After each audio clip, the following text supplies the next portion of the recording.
یہ جہاں چیز ہے کیا لوح قلم تیرے، یہ جہاں چیز ہے کیا لوح قلم تیرے۔ ناظرین، ابھی جو آپ سب نے شعر سنا، جو کہ ایک مشہور ترین شعر ہے، اور میرے خیال سے بہت کم لوگ ہی ایسے ہوں گے جنہوں نے اس شعر کو سنا نہیں ہوگا،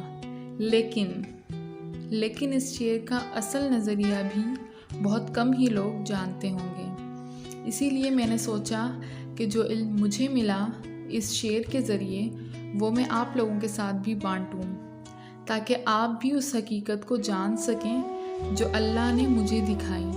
تو اس شعر کا مطلب اور مقصد آپ لوگوں کی خدمت میں پیش ہے، لیکن اس سے پہلے آپ کو اس شعر کا پس منظر بتاتی چلوں کہ یہ شعر کہ محمد سے وفا تو نے تو ہم تیرے ہیں، یہ جہاں چیز ہے کیا لوح و قلم تیرے ہیں، اصل میں جواب شکوہ کا آخری شعر ہے۔ حضرت علامہ اقبال رحمۃ اللہ علیہ نے جب حالات حاضرہ کو دیکھ کر اللہ سے شکوہ کیا تو حضرت علامہ اقبال رحمۃ اللہ علیہ کا انداز شکوہ اللہ کو بہت پسند آیا، اور اسی لیے اللہ نے حضرت علامہ اقبال کو ان کے شکوے کا جواب بھی دیا۔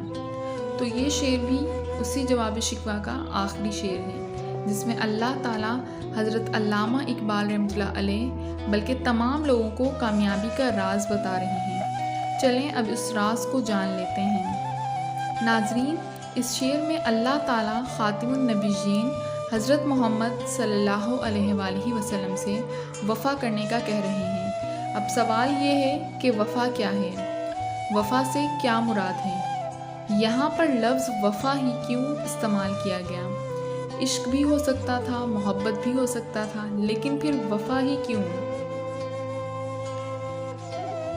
اصل میں وفا عربی زبان کا لفظ ہے، جس کے معنی اطاعت، فرما برداری، خیر خواہی، ایمانداری، دیانتداری، سچائی، نمک حلالی کے ہیں۔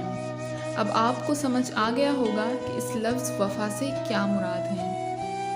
ناظرین، ہم نے اس شعر کو پڑھا ضرور ہے مگر سمجھا نہیں۔ اصل میں اللہ تعالیٰ نے خاتم النبیین حضرت محمد صلی اللہ علیہ وآلہ وسلم سے وفا کا کہا ہے، اور وفا کا مطلب تو آپ لوگ جان چکے ہیں، یعنی خاتم النبیین حضرت محمد صلی اللہ علیہ وآلہ وسلم کی زندگی کو، ان کی سیرت کو جان کر ان پر عمل کرنا ہی اصل وفا کا مطلب ہے۔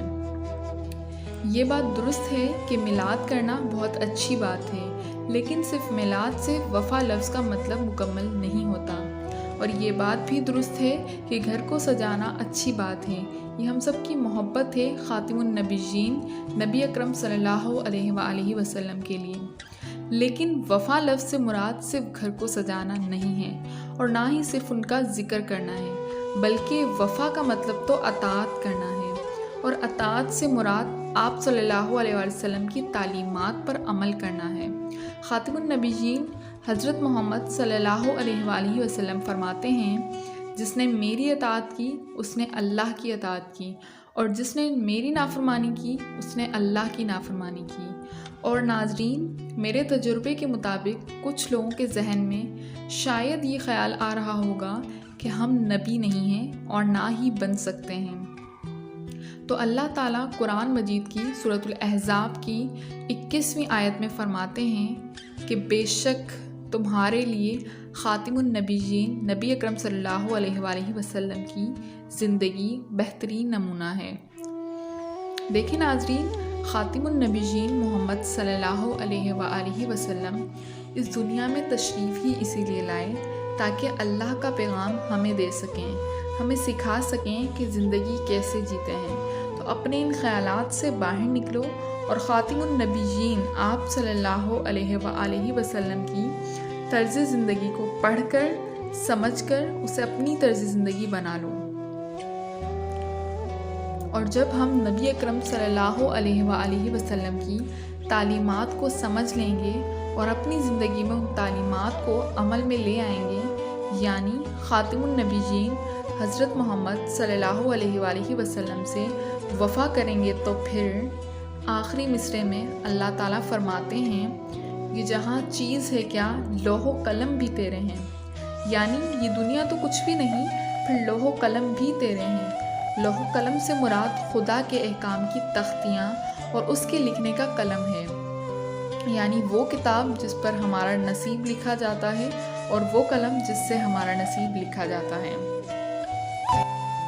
ناظرین، اس مصرعے میں ہمیں کامیابی کا راز بتایا جا رہا ہے کہ ہم خاتم النبیین حضرت محمد صلی اللہ علیہ وآلہ وسلم کی تعلیمات پر عمل کر کے ہی دنیا پر حکومت کر سکتے ہیں، یعنی یہ ذوق خدائی والا جذبہ بھی نبی اکرم صلی اللہ علیہ وآلہ وسلم کی تعلیمات پر عمل کر کے ہی حاصل ہوگا۔ اور پھر آگے اس سے بھی بڑی بات بتائی جا رہی ہے کہ نبی اکرم صلی اللہ علیہ وآلہ وسلم کی تعلیمات پر عمل کر کے ہی ہمارے اندر نصیب کو لکھنے کی قوت آئے گی۔ تو دراصل علامہ اقبال اس شعر میں ہمیں اللہ کا پیغام دے رہے ہیں کہ اگر دین و دنیا اور آخرت میں کامیابی چاہتے ہو تو نبی اکرم صلی اللہ علیہ وآلہ وسلم کی طرز زندگی کو اپنی طرز زندگی بنا لو۔ اور بے شک قرآن نے ہمیں علم دیا اور خاتم النبیین نے ہمیں علم کو عمل میں لا کر دکھایا، اور یہ بھی بتا دیا کہ کس طرح علم کو عمل میں لایا جا سکتا ہے۔